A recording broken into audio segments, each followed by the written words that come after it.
Bom dia, aqui é o professor Márcio Alves. A nossa aula de hoje nós vamos tratar do Brasil enquanto a primeira república. O Brasil passa a ser uma república. O Brasil, ele nasce como uma monarquia, pertencendo a Portugal. Nós éramos dependentes de Portugal. Então, no Brasil, hoje nós somos uma república. Nós somos governados por três poderes que trabalham com harmonia: poder executivo, poder legislativo e o poder judiciário. Mas como é que começou essa república? Nós tínhamos o imperador Dom Pedro II, que em 1889 foi dado um golpe nessa monarquia por um grupo de militares e fazendeiros, uma oligarquia cafeeira, que queria tomar o poder, queria participar do poder. O imperador, muito satisfeito a abrir espaço, para que as pessoas participassem do poder, ele começa a ter dificuldades para governar o Brasil. Muita reclamação. E aí, claro, os militares chamaram o Marechal Deodoro da Fonseca para participar desse ato. E o Marechal Deodoro da Fonseca era muito amigo do imperador. Mas diante de uma crise tremenda que se passava no país, ele vai e atravessa ali a Presidente Vargas, que é hoje, onde tem o quartel-general do Exército, e ele vai até o Campo de Santana e declara a República Brasileira. Bem, com isso, o Dom Pedro II é exilado, a corte volta lá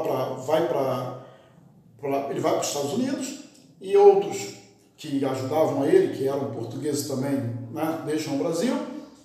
E aí nós vamos ter os primeiros anos da República com Deodoro no poder. Isso acontece lá nos fins do século XIX.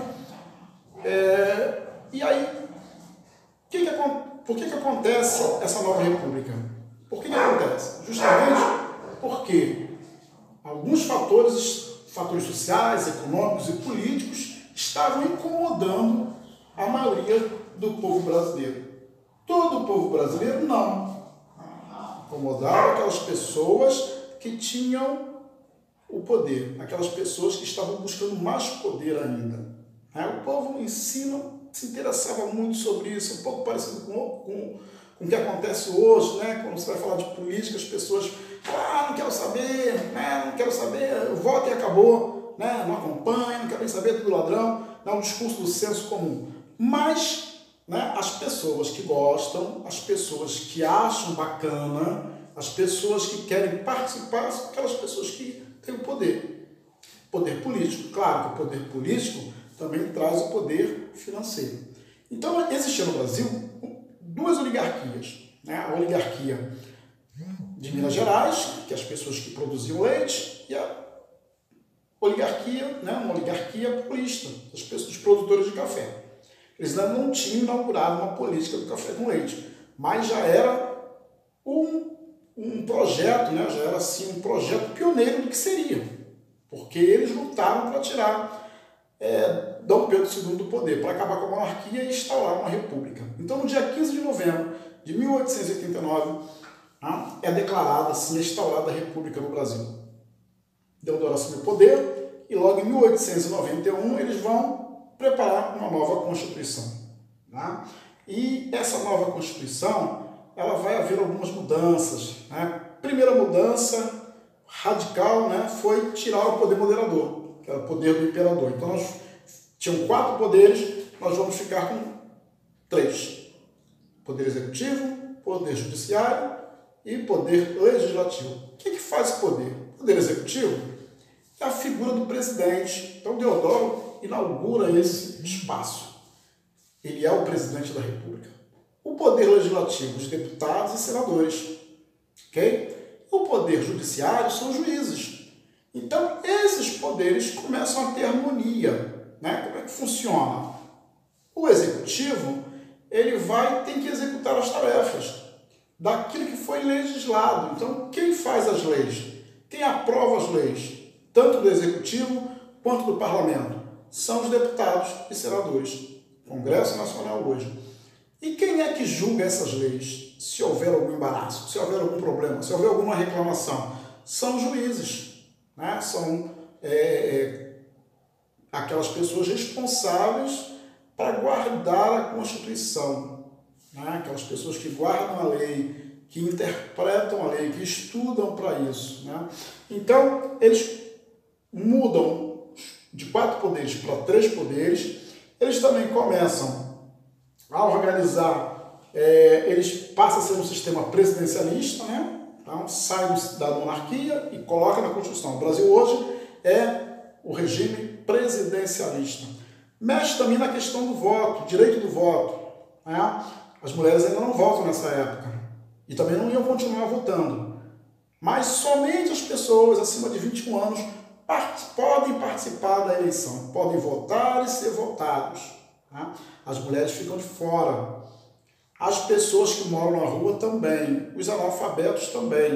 Né? Então, há essa mexida na Constituição. E também uma mexida importante é a separação entre o Estado e a Igreja.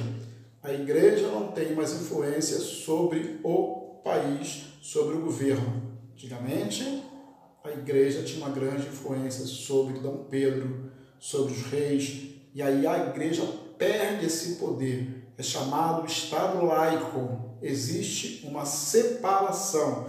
E, claro, também entra nessa Constituição o direito ao culto religioso.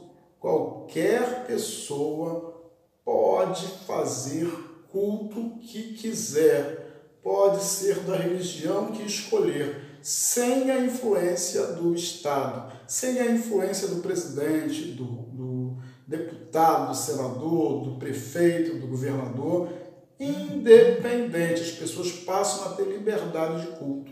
Tá? Isso também foi legal, né, essa mudança. E também, né, a mudança de nome. Os estados, eles não eram chamados de estados, eles eram chamados de províncias. E as províncias passam a ser chamadas de estado, né? Um exemplo, o estado de São Paulo, o estado do Rio, e elas passam a ter mais liberdade. Elas não precisam hoje, né, pedir tanta orientação ou pedir permissão para o presidente da República. Bem, quem eram as oligarquias? As oligarquias eram um grupo de pessoas que tinham poder numa região, que elas se juntavam como clube e o que elas faziam? Elas tinham poder e elas exigiam mais poder. Então, numa Constituição, uma nova Constituição, onde você vai ter o voto direto, né? Você vai votar para deputado, você vai votar para senador, você vai votar para presidente e etc., as oligarquias se juntavam e elas, o que elas faziam? Elas elegiam aqueles deputados que elas queriam.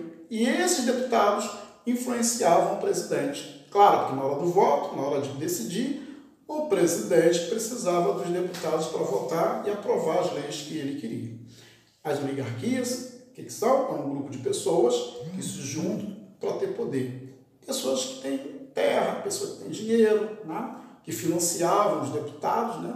A gente vai ver depois em seguida uma política chamada política dos coronéis, né? Os coronéis de uma região dominavam aquela região, faziam o voto de cabresto e a pessoa ia lá votar e depois tinha que mostrar o voto para o coronel para saber se votou naquela pessoa que o coronel mandou. O que a pessoa recebia de troca?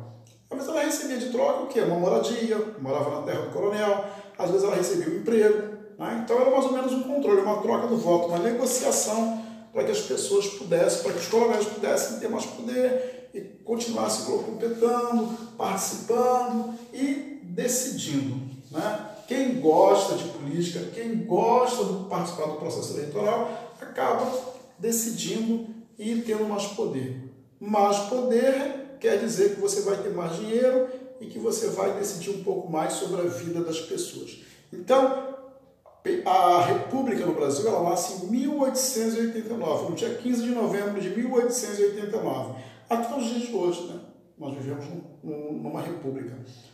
Qualquer um de nós, né, pode votar, pode participar, pode discutir, né? Temos liberdade para isso, né? Com ordem, decência, né? Com conhecimento, se aprofundando nas leis, para que possamos opinar e discutir os problemas do Brasil. Tá? Então, muito obrigado. Então, na próxima aula a gente continua um pouco falando sobre a República, depois vamos falar sobre a República dos Governadores, a República Café com Leite, Minas e São Paulo, e depois nós vamos trabalhar a questão da Era Vargas também, que é uma parte da política brasileira muito interessante. Um abraço e fique com Deus. Obrigado.